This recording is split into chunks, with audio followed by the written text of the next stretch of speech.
Kalau oversteer itu kalau kita nggak punya kemampuan berkendara yang bagus itu sangat susah dikendalikan dan mobil bisa kebalik kecuali lu. Halo semua, kembali lagi di vlog gua. Udah lama ya nggak ngupload dan udah lama nih nggak nyapa teman-teman.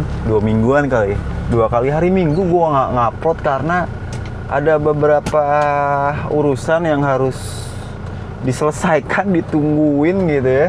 Jadi nggak sempat keluar buat produksi konten. Tapi sekarang nih sambil kita balik gitu ya, kita ngobrol nih. Dan kita bakal ngobrol yang sifatnya belajar bareng aja lah, biar nambah ilmu buat gua dan juga buat teman-teman. Jadi kita berbagi aja. Nah, kita bakal bahas tentang sistem penggerak mobil. Dimana sistem penggerak mobil itu ada 4 teman-teman. Nah, ini mungkin teman-teman sering denger nih kayak istilah FWD dan juga RWD. Nah, sistem penggerak ini itu ada sistem penggerak depan atau front wheel drive, kemudian sistem penggerak belakang rear wheel drive, kemudian ada all wheel drive AWD dan juga four wheel drive. Tapi yang akan kita bahas adalah 2 doang nih, front wheel drive dan rear wheel drive. Sistem yang sering banget lah kita lihat di jalan gitu, front wheel drive dan rear wheel drive. Dan 2 sistem penggerak ini itu punya fans yang gimana ya, cukup fanatis lah. Jadi kalau ada mobil front wheel drive gitu nggak kuat nanjak, muncul tuh fans RWD, Avanza, Xenia gitu.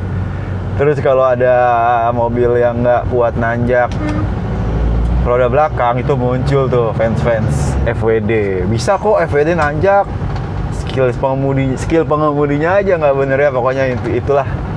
Nah, kita bahas nih dari penggerak roda belakang. Jadi penggerak roda belakang ini atau rear wheel drive adalah sistem penggerak di mana tenaga mesin itu disalurkan ke roda belakang melalui beberapa komponen. Ada gearbox, kemudian ada kopel, kemudian ada gardan, dan beberapa komponen lain ya, kayak misalkan axle di kiri dan di kanan. Nah, sistem penggerak rear wheel drive ini punya kelebihan dan kekurangan ya. Kelebihannya itu dia lebih punya traksi yang bagus kalau teman-teman ajak ke jalanan tanjakan dengan kontur jalan yang jelek, terus licin, terlebih stop and go di tanjakan. Ini sistem penggerak belakang atau rear wheel drive itu lebih punya lebih punya daya gitu buat nanjak pelan di jalan yang jelek gitu. Itu kelebihannya. Dan kekurangannya adalah, kekurangan dari rear wheel drive ini, karena tenaga mesin itu dialirkan ke roda belakang ya, dia kan harus melalui komponen yang tadi gue bilang ya, melalui kopel, terus melalui gardan. Jadi tenaga dari mesin itu udah banyak tereduksi akibat melewati beberapa komponen-komponen tersebut. Jadi intinya dia punya power loss yang lebih besar daripada sistem penggerak roda depan. Akibatnya apa? Akibatnya adalah karena powernya itu banyak yang tereduksi oleh komponen-komponen yang dilewati, jadi mesin tidak seresponsif penggerak roda depan, teman-teman. Dan bobotnya juga tentu bakal lebih berat ya, karena gardan itu berat, kopel juga berat gitu. Jadi mobil jadi lebih berat, dan mobil yang jadi lebih berat itu berimbas kepada konsumsi bahan bakar yang pasti lebih boros daripada sistem front wheel drive. Itu sih. Tapi secara keuntungan adalah distribusi berat mobil penggerak roda belakang itu lebih baik, yang membuat mobil jadi lebih punya berat yang berimbang lah di depan dan di belakang. Dan mobil yang masih pakai RWD itu adalah salah satunya Avanza, kemudian beberapa SUV leather frame macam Pajero Sport, kemudian Fortuner, Terra, MUX, dan beberapa mobil Land Cruiser gitu ya. Itu masih menggunakan penggerak roda belakang, karena dia kan kebutuhannya itu buat mengangkut beban yang banyak, kemudian buat ke jalan-jalan yang nggak jelas gitu ya. Jadi mereka masih mengandalkan penggerak roda belakang, teman-teman. Dan keuntungan dari penggerak roda belakang adalah dia punya kaki-kaki yang lebih nggak seringkih mobil penggerak roda depan. Itu sih, tadi itu kelebihan dan kekurangan penggerak roda belakang. Sekarang kita ke penggerak roda depan, teman-teman. Kebalikan dari penggerak roda belakang, penggerak roda depan ini adalah tenaganya dari mesin. Kok tenaganya dari mesin? Pokoknya tenaga dari mesin itu disalurkan ke roda depan. Jadi roda depan itu yang muterin tenaga dari mesin. Jadi roda belakangnya itu tinggal ngikutin aja nih. Nggak muterin kayak rear wheel drive tadi. Kok gue ngomongnya nih agak belipetan nih, udah lama nggak konten, intinya gitu. Nah, karena penggerak roda depan itu menyalurkan tenaga dari mesin ya, turun langsung ke bawah gitu melalui beberapa komponen, yang komponennya itu nggak sebanyak komponen yang ada di penggerak roda belakang, teman-teman. Jadi otomatis bobotnya jadi lebih ringan dong. Iya dong, karena komponennya kan nggak sebanyak penggerak roda belakang. Dia cuma dari mesin, terus ke gearbox, kemudian ada shaft atau kopel kecil itu, terus CV joint, terus ke roda. Itu doang. Jadinya karena komponennya nggak banyak, bobot mobil jadi lebih ringan dong. Dan bobot mobil yang lebih ringan itu bikin si FWD ini kerasa lebih responsif daripada penggerak roda belakang. Kenapa kok bisa lebih responsif? Tadi yang gue bilang, karena bobotnya lebih ringan, terus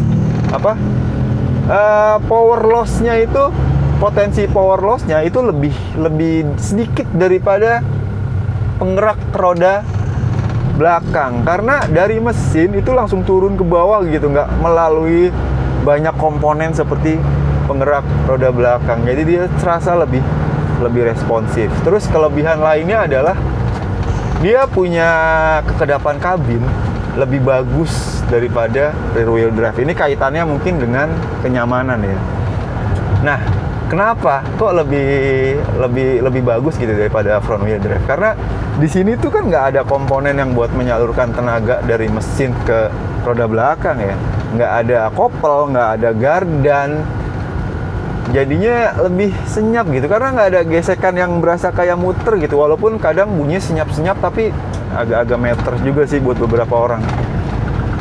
Gitu, intinya itu. Jadi dia nggak punya nggak punya gardan di sini, nggak ada kopel di sini, jadi nggak ada getaran atau bunyi-bunyi desingan-desingan gitulah intinya. Beda sama rear wheel drive. Terlebih mobil tua kayak gua gitu gini ya, rear wheel drive itu ya getaran-getarannya, terus desingan kopel, gardan itu berasa banget, teman-teman. Kalau front wheel drive nggak kayak gitu. Dia langsung, karena di depan kan ya yang geraknya. Jadi bisa dibilang front wheel drive itu lebih nyaman di kabin daripada rear wheel drive. Dan satu lagi yang bikin front wheel drive lebih nyaman adalah karena yang tadi gue bilang dia nggak ada gardan di sini, nggak ada kopel. Jadi ruang kabin tengah ini itu lebih luas daripada mobil-mobil rear wheel drive. Kalau mobil-mobil rear wheel drive itu walaupun nggak semua ya, itu kadang-kadang kan ada kayak tonjolan di tengah tuh yang buat ruang buat jalur kopel. Itu kalau di front wheel drive itu nggak ada kayak gitu. Jadi otomatis itu kabinnya itu lebih luas, minimal headroomnya bakal lebih bagus daripada mobil-mobil rear wheel drive.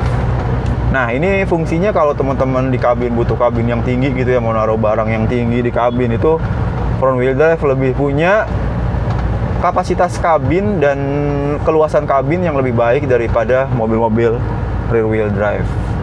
Itu teman-teman. Dan kelemahannya apa nih front wheel drive? Front wheel drive punya kelemahan adalah kaki-kaki nih teman-teman, terutama kaki-kaki depan ya. Jadi kaki-kaki depan tuh potensi banget lebih cepat rusak daripada mobil-mobil rear wheel drive.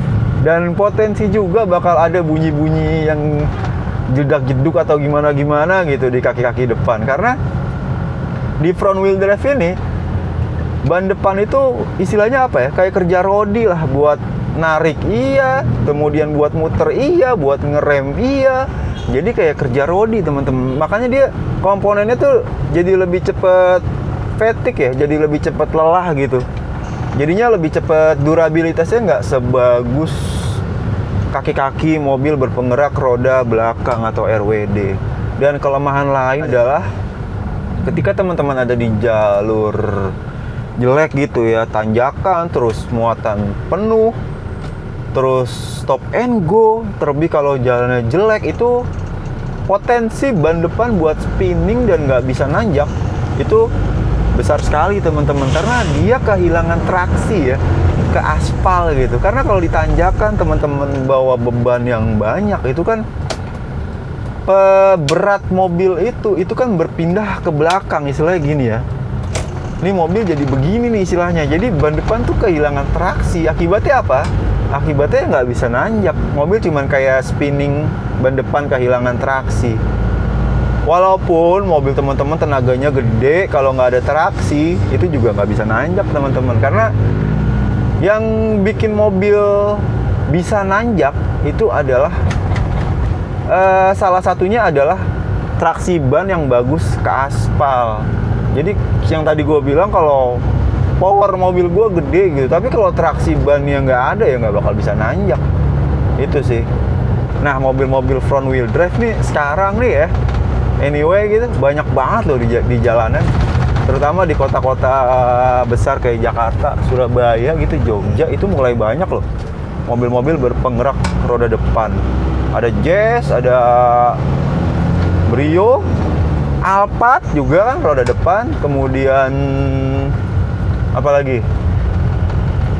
Jazz, keluarga Corolla, terus Civic, itu kan kebanyakan dia pakai front wheel drive. Jadi sebenarnya disesuaikan kebutuhan teman-teman aja ya. Kalau teman-teman nanya bagusan mana nih, front wheel drive atau rear wheel drive. Kalau kebutuhan teman-teman itu kebanyakan di kota, butuh BBM yang irit, butuh nyaman, terus sekalipun jalan-jalan gitu, jalan-jalannya teman-teman itu tempatnya bisa diprediksi, jalannya diprediksi di kota gitu, nggak yang belusukan, itu front wheel drive menurut gua lebih asik sih buat dikendarain. Walaupun gua secara pribadi itu lebih suka rear wheel drive dengan karakternya yang apa ya, lebih asik buat diajak nanjak, lebih asik buat diajak apa ya, ke jalan-jalan jelek, itu gue lebih suka.